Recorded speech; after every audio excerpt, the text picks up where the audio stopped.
Film dibuka dengan memperlihatkan timnas Indonesia U15 yang sedang bertanding melawan Korea Selatan. Seorang pemain Indonesia bernama Raffi terlihat sedang kesakitan dan dia ternyata sedang cedera karena tackle yang dilakukan oleh pemain Korea. Saat itu pelatih pun memutuskan untuk mengganti Raffi dengan Sunny. Sunny yang terlihat emosi dengan pemain Korea. Ketika itu Sunny pun memutuskan untuk langsung menekel pemain Korea yang menyebabkan pemain Korea mendapatkan hadiah penalti. Dan akhirnya di hari itu Indonesia diceritakan kalah dengan timnas Korea. Cerita pun beralih ke beberapa tahun kemudian memperlihatkan kerusuhan antar umat beragama yang terjadi di Maluku.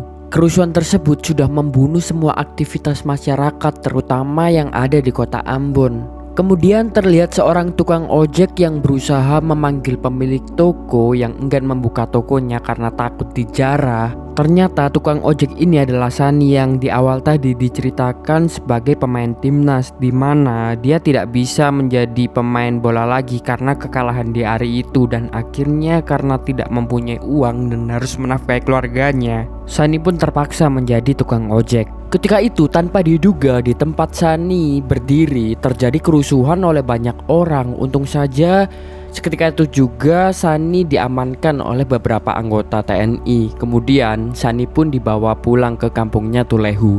Di sini kita juga diberitahu kalau ternyata kerusuhan terjadi karena pertikaian dua suku, yaitu suku Tulehu yang mayoritas penduduknya adalah Muslim dan suku Paso yang mayoritas penduduknya adalah Kristen. Kemudian menceritakan tentang Sunny yang ternyata tinggal bersama istrinya Haspa dan juga anaknya Sabila.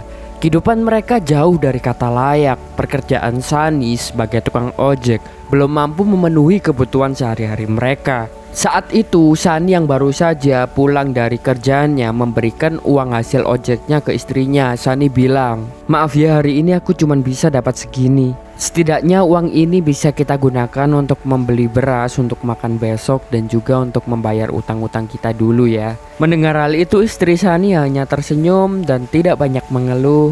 Dan memang istri Sunny ini sangat pengertian dengan kondisi Sunny sekarang. Kemudian di saat Sunny mengobrol dengan istrinya, tiba-tiba Sunny dikagetkan dengan banyaknya massa yang berlari menuju perbatasan.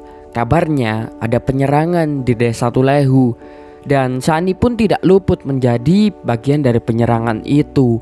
Sunny akhirnya memutuskan pergi untuk melihat betapa kacaunya penyerangan dan kerusuhan tersebut. Dan Sunny sungguh terkaget karena ternyata ada anak-anak yang ikut di dalam kerusuhan itu. Keesokan harinya ketika Sunny sedang berada di pantai, tak sengaja tiba-tiba ada bola yang mengarah kepadanya. Dan ketika itu juga Sunny pun langsung memainkan bola itu. Tidak diduga ternyata di situ ada anak-anak. Anak-anak yang melihat skill Sunny tadi sangat-sangat bagus. Mereka pun sangat kagum dan terheran dengan Sunny. Setelah itu Sunny pun pergi ke kapal temannya. Dan ternyata temannya ini adalah Raffi yang di awal tadi diceritakan rekan satu tim dari Sunny. Raffi yang di pertandingan awal tadi diceritakan cedera karena terkena tackle dari pemain Korea. Hal itu menyebabkan Raffi kakinya pincang dan dia tidak bisa berjalan secara normal. Dan karena itulah cita-citanya untuk menjadi pemain sepak bola pun sirna. Dan akhirnya sekarang Raffi menjadi seorang nelayan. Saat itu Sunny bermaksud meminta lowongan pekerjaan untuk membantu Raffi di kapal karena memang pekerjaannya sebagai ojek itu berbahaya dan juga tidak memiliki hasil yang banyak. Tapi Raffi menjawab kalau akhir-akhir ini hasil laut juga sedang tidak baik sehingga dia tidak bisa memberikan lowongan untuk Sunny. Karena terpaksa akhirnya Sunny pun memutuskan untuk mengojek lagi di hari itu. Tapi tiba-tiba datanglah anak-anak yang tadi melihat Sunny bermain bola. Anak-anak itu meminta Sunny untuk melatih mereka karena mereka tahu Sunny adalah pemain bola yang hebat. Awalnya Sunny tidak mau, tapi tiba-tiba Sunny melihat kerusuhan dan anak-anak yang mengajak Sunny bermain bola tadi berencana untuk mengikuti kerusuhan itu. Karena hal itulah Sunny pun mengajak anak-anak untuk bermain bola sehingga mereka tidak ikut kerusuhan lagi. Akhirnya di sore itu Sunny pun bermain bersama dengan anak-anak di situ dan wajah Sunny terlihat sangat-sangat bahagia ketika itu. Setelah usai bermain, Sunny pun berkata kepada anak-anak itu kalau mulai besok sore anak-anak itu harus berada di lapangan untuk berlatih bola. Alasan Sani dia ingin melatih anak-anak karena Sani tidak ingin anak-anak untuk ikut kerusuhan karena itu bisa membahayakan anak-anak. Lebih baik anak-anak ini bermain bola di lapangan saja. Malamnya ketika ngopi, Sani mengajak sahabatnya Raffi untuk melatih anak-anak bermain bola. Esok harinya akhirnya Sani mengumpulkan anak-anak di lapangan dan mulai melatih mereka semua. Dari hari ke hari Sani pun dengan tulus melatih anak-anak itu bermain bola. Di sini kita diceritakan kalau saking tulusnya Sani melatih anak-anak itu, Sani sampai rela mengorbankan jam gojeknya sehingga dia mendapatkan penghasilan yang lebih rendah dari hari-hari biasanya. Sampai tiba-tiba di suatu sore terjadi kerusuhan dan anak-anak itu karena sudah terbiasa tiba-tiba berlari untuk mengikuti kerusuhan itu. Sani yang mengetahui kalau anak-anak itu mengikuti kerusuhan lagi, Sani pun segera mengumpulkan mereka semua dan memarahi anak-anak itu. Sani berkata, "Kakak latih kalian agar kalian tidak ikut kerusuhan, agar kalian nih punya kehidupan yang lebih baik. Sekarang kakak minta nih kalian janji jangan ada yang ikut kerusuhan lagi." Kemudian suatu malam menceritakan istri Sani yang berkata kepada Sani bahwa tujuan Sani untuk melatih anak-anak bermain bola jangan sampai melupakan kewajibannya sebagai seorang suami. Bukan tanpa alasan istri Sani mengatakan hal itu karena nyatanya semenjak Sani melatih anak-anak bermain bola, penghasilan Sani pun terus menurun. So sebenarnya beta senang Osi mau pegang bola lain, asal jangan lupa prioritas. Dulu sebelum kasih latih bola, Osi bisa kasih 50.000 satu hari. Karena perkataan istrinya, keesokan harinya pun Sani bimbang apakah dia memutuskan untuk tetap terus melatih anak-anak ataukah dia memilih untuk fokus bekerja untuk mencukupi kebutuhan sehari-harinya. Dan saat itu tepat mendekati jam 5 sore, Sani pun bingung apakah dia harus pergi ke lapangan untuk melatih anak-anak ataukah dia tetap memutuskan untuk menggojek lagi. Dan secara kebetulan tiba-tiba Sani mendapatkan orderan. Sani yang terus kepikiran apa yang dikatakan istrinya kemarin, akhirnya Sani memutuskan untuk mengambil orderan itu dan tidak berangkat melatih anak-anak. Setelah menyelesaikan pekerjaannya, Sani pun pulang ke desanya. Setibanya di desa, Sani pun terkaget karena Sani mendapat kabar salah satu anak didiknya bermain bola itu terkena bom molotov. Sani pun segera pergi ke rumah anak itu. Setibanya di rumah itu benar saja anak itu terkena bom molotov. Karena Sani tidak melatih bola di sore itu, anak-anak pun ikut kerusuhan dan salah satu korbannya adalah anak yang terkena bom molotov tadi. Melihat hal itu Sani pun sangat merasa bersalah ketika itu. Di situ yang kebetulan ada Raffi. Raffi pun langsung mengajak Sani keluar dan di situ Raffi langsung memarahi Sani. "Sani, anak-anak ini adalah tanggung jawabmu. Kau berjanji setiap sore akan melatih mereka. Masalah terbesarmu Sani, kau dari dulu tidak pernah disiplin dan berkomitmen. Kau ini orang yang punya banyak kelebihan. Andai saja kau dulu selalu disiplin, pasti kau sekarang bisa menjadi pemain sepak bola yang hebat. Dan kau mau berapa kali gagal lagi di dalam hidupmu Sani?" Beta sudah bilang Usi itu bikin sesuatu tuh tanggung jawab. Kadang beta pikir kalau Usi menghargai apa yang Usi punya. Tapi apa? Usi disiplin tuh, makanya Usi gagal. Beta pikir kalau Usi ini belajar. Ternyata belum. Karena kejadian itu akhirnya Sani memutuskan pulang dan ketika di rumah Sani pun sangat-sangat kepikiran. Istri Sani yang mengetahui tentang masalah Sani, akhirnya ketika itu istri Sani pun bilang, "Sani, aku tahu dengan melatih anak-anak kau bisa bahagia. Dan aku tidak menyuruhmu untuk berhenti melatih anak-anak. Aku hanya mengingatkan supaya kamu tidak lupa dengan prioritasmu.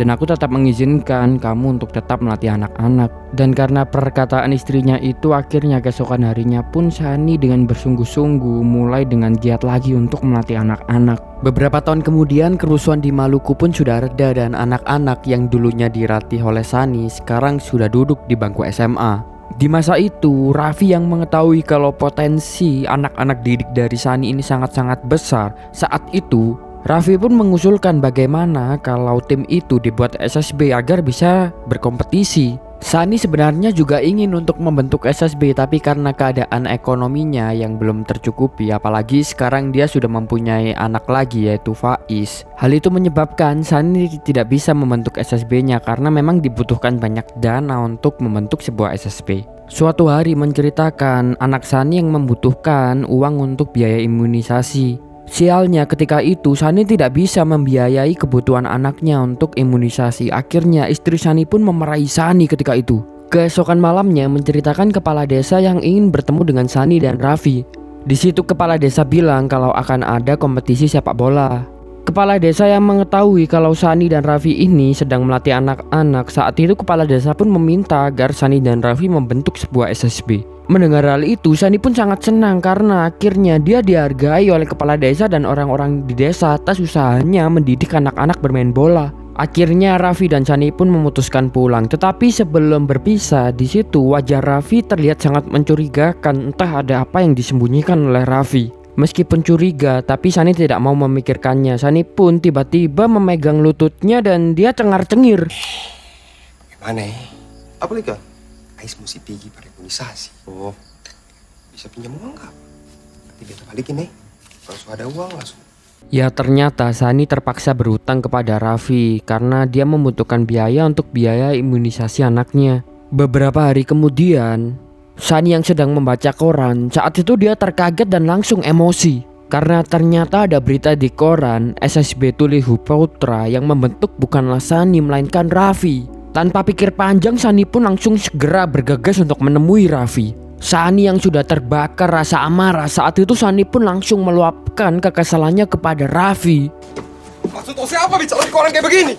Ose anggap apa usaha beta bertahun-tahun para anak-anak? Raffi, Ose tahu beta. Ose pikir beta kasih latihan anak ini para uang. Tapi Raffi pun langsung membalas. Beta tahu Ose punya banyak keinginan. Ose ingat berapa kali Ose bikin masalah? Jangankan SSB, si makanan anak bini saja Ose susah. Tapi apa? Saya ada satu lah yang selesai. Ternyata dari kemarin Raffi sudah berniat untuk mengkhianati Sani. Karena memang seharusnya yang menciptakan SSB itu bukanlah Raffi tetapi Sani, karena memang yang menginisiasi semuanya adalah Sani. Tapi akhirnya Sani pun sadar kalau memang dia tidak punya uang dan juga dia selama hidupnya terus gagal, dan mungkin ini adalah salah satu kegagalannya lagi. Akhirnya Sani pun memutuskan memang mungkin dia tidak ditakdirkan dan mungkin tidak pantas untuk melatih anak-anak. Dan mulai hari itu Sani pun memutuskan berhenti untuk melatih anak-anak. Beberapa bulan kemudian akhirnya Sani pun sudah melupakan kekecewaannya ketika dianiati oleh Raffi, dan Sani pun juga sudah mulai fokus untuk terus di pekerjaannya, yaitu menjadi tukang ojek. Tetapi tiba-tiba di suatu hari Sani didatangi oleh seorang guru. Dan ternyata guru itu tahu kalau sebelumnya Sani adalah seorang pemain bola yang hebat dan juga dia pernah melatih anak-anak bermain bola. Jadi ketika itu guru itu meminta agar Sani menjadi pelatih di sekolahnya.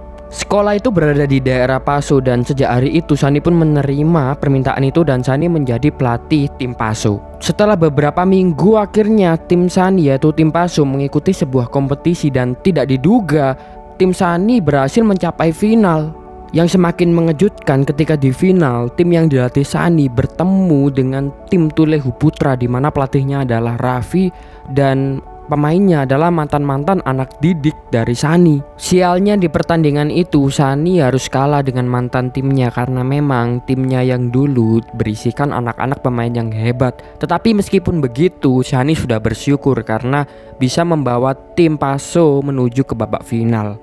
Di akhir pertandingan tiba-tiba Sani ditemui oleh pejabat dari Jakarta bernama Bapak Glenn.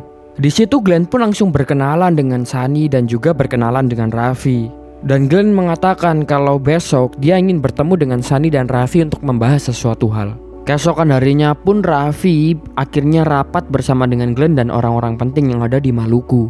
Ternyata di situ mereka membicarakan tentang adanya kompetisi nasional yaitu U15. Dan Sani dan Raffi diundang di rapat itu karena ternyata mereka dipercaya untuk memimpin menjadi pelatih untuk tim Maluku. Yang mengejutkan yang ditunjukkan sebagai pelatih kepala adalah Sani. Raffi pun langsung protes karena dia merasa dialah yang layak untuk menjadi pelatih kepala karena dia telah membawa timnya juara piala yang ada di Maluku. Raffi pun memutuskan untuk menolak ajakan itu dan akhirnya posisi dari Raffi pun digantikan oleh Yosef. Setelah itu dari hari ke hari Sani pun terus melatih anak-anak untuk mempersiapkannya mengikuti U15. Sampai di beberapa hari sebelum menuju kompetisi itu tiba-tiba terjadi masalah. Masalahnya adalah ternyata dibutuhkan biaya yang sangat-sangat besar untuk pergi ke Jakarta mengikuti U15 dan ternyata entah apa alasannya, pihak pemerintah ataupun yang lainnya tidak memberikan uang bantuan kepada Sani. Atau mungkin uangnya ini dikorupsi. Jadi Sunny tidak mendapatkan uang untuk memberangkatkan timnya ke Jakarta. Karena pada nyatanya Sunny jugalah orang yang tidak mampu. Dan ketika itu Sunny pun sangat bingung. Tetapi di suatu malam tiba-tiba Sunny terkaget karena beberapa warga mendatangi rumah Sunny. Dan ternyata mereka memberikan sebagian uangnya kepada Sunny untuk membantu anak-anak pergi ke Jakarta. Karena warga-warga di sana ingin anak-anak ini mendapatkan masa depan yang lebih cerah dan mereka rela membantu dan menyisihkan uangnya untuk memberangkatkan anak-anak ke Jakarta. Meskipun begitu, dananya masih kurang. Sunny yang bingung di saat-saat akhir-akhirnya ketika itu dia memutuskan untuk mengorbankan sesuatu. Dimana ternyata Sunny ini mempunyai seekor kambing dan sebenarnya kambing ini digunakan untuk membiayai kalau ada keperluan mendadak ataupun keperluan untuk keluarganya. Dan akhirnya secara terpaksa Sunny pun menjual kambingnya untuk membiayai anak-anak pergi ke Jakarta. Tapi Sunny melakukan itu tanpa memberitahu istrinya karena pasti istrinya tidak mengizinkannya. Dan karena itulah istri Sunny pun memarahi Sunny karena keputusan yang telah dia ambil. Ada apa lai? Ada palai. Oh, saya jual kambing saya pakai bilang. Bangga deng laki yang lupa prioritas. Sabila deng Faiz butuh apa? Pernah saya tanya. Itu kambing yang saya jual adalah harta katong yang terakhir yang beta pelihara pada Sabila. Meskipun begitu Sunny tetap memutuskan untuk berangkat karena banyak orang-orang yang bergantung kepadanya. Dan Sunny pun ingin membuat masa depan anak-anak itu menjadi lebih baik. Akhirnya Sunny dan tim pun berangkat ke Jakarta dan tibalah di hari pertama pertandingan antara tim Maluku melawan tim Jakarta. Sangat mengecewakan karena tim yang dilatih oleh Sunny harus mengalami kekalahan. Bukannya berusaha menjadi lebih baik, ketika itu malah terjadi konflik antar anggota tim. Sesampainya di hotel tiba-tiba Sunny mendapatkan telepon dari desanya. Di situ ada warga desa yang mengatakan kalau istri Sunny meminta cerai dan ingin meninggalkan Sunny. Mendengar hal itu, Sunny pun langsung uring-uringan karena dia sudah kalah di pertandingan itu dan dia terancam keluarganya akan hancur. Sunny pun langsung izin ke Yosep, dia izin untuk kembali pulang ke Maluku karena dia merasa gagal sebagai pelatih dan juga dia merasa gagal sebagai suami. Ini soal beta pun rumah tangga. Ini semua salah beta. Dari awal beta terlalu yakin ini semua nih anak-anak bisa menerima apa yang terjadi di dompong hidup lalu mau jadi lebih baik. Beta berpikir nih bahwa anak-anak ke Jakarta nih bisa bikin beta kembali merasa berharga, rasa dianggap. Tetapi setelah Sunny mengemasi semua barang-barangnya, tiba-tiba dia didatangi oleh Glenn dan di situ Glenn pun memberikan nasihat kepada Sunny. Tapi Osis yang boleh gegabah, pikir masak-masak. Tim ini harapan banyak orang, kebanggaan banyak orang. Beta percaya Ose bisa buat yang terbaik kali ini. Ose punya sesuatu yang lebih besar dari itu. Kasih satu ingatan manis setelah semua yang pahit, Sunny. Karena nasihat dari Glenn itulah Sunny pun tersadar dia harus membulatkan tekadnya dan dia tidak bisa pulang sekarang karena dia harus menuntaskan tugasnya dan dia juga harus membuktikan kepada anak dan istrinya kalau dia juga berharga dan bisa meraih prestasi. Keesokan harinya sebelum pertandingan, Sunny pun mengumpulkan anak-anak dan di situ dia mengatakan dari lubuk hati paling dalam sebuah motivasi untuk anak-anak itu. Sudah terlalu banyak sakit katong pung hidup. Beta latih kamong dari kecil tuh supaya kamong pung ingatan yang baik. Tapi beta percaya satu, katong hidup mesti lebih baik. Dan karena motivasi itulah anak-anak itu menjadi semakin semangat dan semakin bersungguh-sungguh dalam bermain. Tidak diduga dan sungguh mengagetkan, tim Maluku dari pertandingan ke pertandingan terus memenangkan sampai tim Maluku pun berhasil ke babak final. Tentu ketika itu semua masyarakat dan penonton pun terkaget karena tidak ada yang menyangka tim Maluku bisa menyampai pertandingan final. Dan semua orang-orang yang ada di Maluku pun bangga kepada Sunny dan juga timnya dan di situ mereka semua berbondong-bondong untuk melihat pertandingan final. Pertandingan final kali ini adalah tim Maluku melawan tim dari Jakarta. Awalnya sungguh mengecewakan karena tim Maluku harus tertinggal dari tim Jakarta. Ketika istirahat di babak pertama, ketika itu lagi-lagi Sunny memberikan motivasi kepada anak didiknya. Kamu semua susah sampai di sini, su bikin beta bangga. Su bikin seluruh orang di Tulehu tuh, di Paso, bahkan di seluruh Maluku bangga. Kakak Sunny suka bilang, katong bisa bikin hidup lebih baik. Maksud kakak Sunny tuh, katong harus kuat. Katong harus berdiri terus, meski banyak hal yang kasih katong hancur. Sekarang Kakak Sani minta kamu semua masuk ke lapangan dengan satu keinginan.